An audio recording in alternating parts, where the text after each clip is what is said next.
Hello everybody, my name is Kyle Gidman, and today's slideshow presentation relating to nonverbal communication will be about gestures.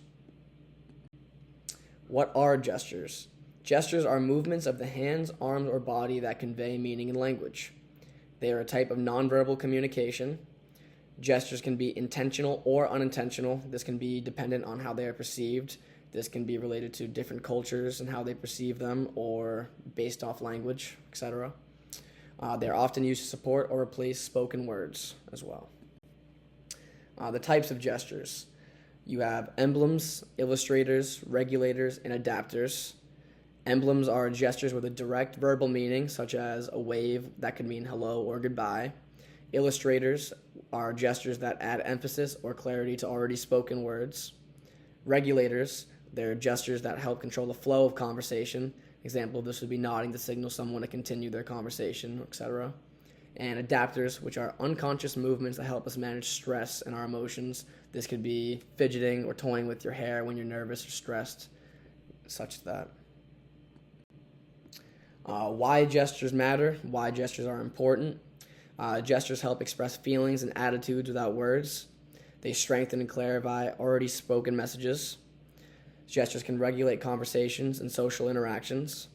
And the meanings of gestures can vary across cultures, so it's very important to be self-aware and understand how your movement and how your body movement could impact different spaces that you may be in. And misunderstood gestures may lead to confusion or offense, so I'm kind of reiterating the point that I had just said there. Here's a specific example of a gesture being used in one of the film clips that we saw earlier this year in class. From 7 Years in Tibet, starring Brad Pitt, particularly at the 1 minute and 34 second portion of the clip, we see Brad Pitt's character bowing to the Dalai Lama as a gesture of respect and gratitude. This is a clear example of using gestures as a form of communication, and in this example, a positive form of communication. And due to the pre-existing cultural value that is placed on bowing in Buddhism, this gesture could be considered an emblem as it's a sign of respect. And overall, to summarize, gestures are essential in how we communicate without words. There are four main types that serve different functions, from replacing words to managing conversations or expressing our emotions. And because gestures can vary in meaning across cultures, it's important to understand your audience, and by paying attention to your gestures, you can communicate clear and more effectively overall as a person.